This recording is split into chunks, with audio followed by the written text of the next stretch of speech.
Party की तरफ से प्रशांत किशोर जी को हमारा उम्मीदवार बनाया जाना चाहिए कि बांकीपुर में हर कोई बीजेपी की सरकार के खिलाफ है और एनडीए का जो गवर्नेंस है उससे बहुत ज्यादा क्रोधित हैं। मैं आप सभी प्रेस मीडिया के साथियों का स्वागत है। जैसा कि उबैदुर रहमान साहब ने बताया, ये प्रेस कॉन्फ्रेंस बांकीपुर विधानसभा में जो उपचुनाव होने हैं उसके डेट से संबंधित हैं। अब जब बांकीपुर विधानसभा के उपचुनाव में मुश्किल से 25-26 दिनों का फासला रह गया है, जन स्वराज पार्टी ने यह निर्णय लिया है कि हम एक सशक्त उम्मीदवार जन स्वराज पार्टी की तरफ से इस उपचुनाव में खड़ा करेंगे। हमारा ये निर्णय पार्टी के कोर कमेटी की बैठक के बाद 5 जुलाई को लिया जाएगा, लेकिन जो पिछले 1 महीने में हमने बांकीपुर के लोगों से बातचीत की है, उनसे इंटरैक्ट किया है, उसके बेसिस पर यह कहा जा सकता है कि बांकीपुर में हर कोई बीजेपी की सरकार के खिलाफ है और एनडीए का जो गवर्नेंस है उससे बहुत ज्यादा क्रोधित हैं। जिस तरह का मिसमैनेजमेंट बिहार में इन जनरल और बांकीपुर में देखा जा रहा है, उससे बांकीपुर की जनता बहुत ज्यादा ही आक्रोशित है। उनका ये मानना है कि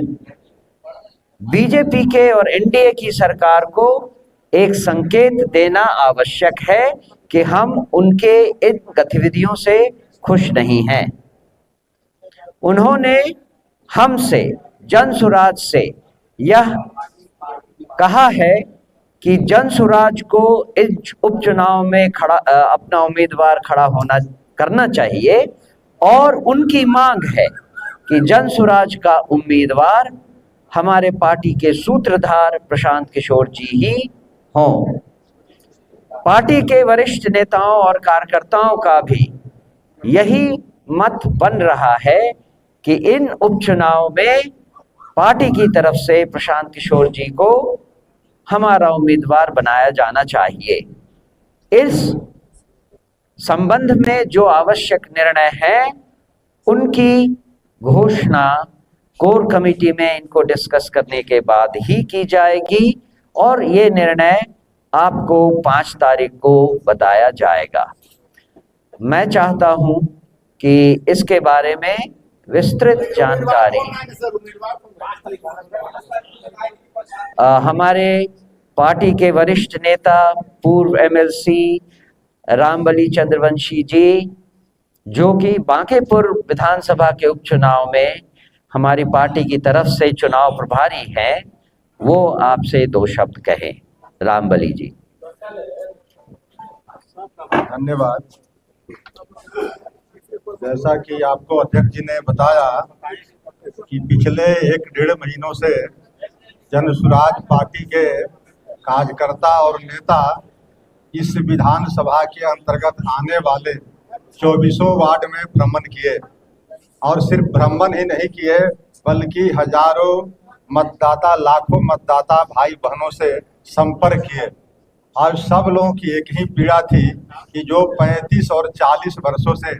यह क्षेत्र एक ही परिवार, कभी बाप कभी बेटा के साथ रहा,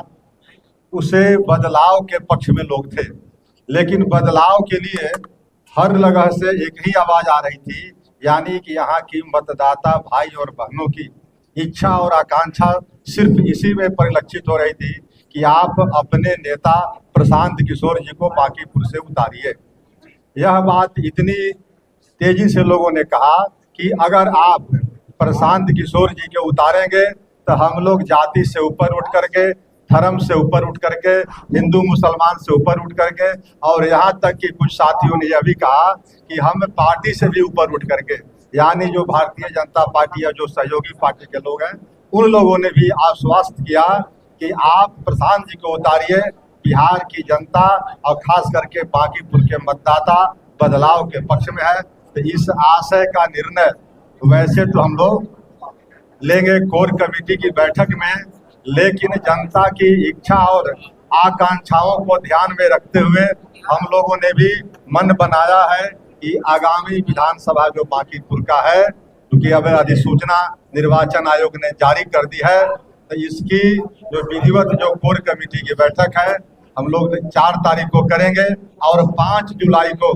आपको आधिकारिक तौर पर कहेंगे। लेकिन अभी तक जनता की इच्छा और आकांक्षाओं के अनुरूप हम लोगों ने भी प्रशांत किशोर जी के प्रति मन बनाया है और इसकी विधिवत घोषणा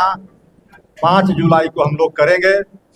किसी के माध्यम से। उसके पहले हम लोग की जो औपचारिकता है कोर कमेटी की बैठक में निर्णय करने का, वो सब कर लेंगे। और यकीन मानिए हम लोगों ने, जनसुराज ने अपनी उपस्थिति बहुत पहले से दर्ज कर दी है और आगे भी अगर यहाँ की जनता और मतदाता भाई बहनों का आशीर्वाद रहा तो निश्चित रूप से एक इतिहास के पन्नों में ये बांकीपुर उपचुनाव का नामो निशान दर्ज होगा।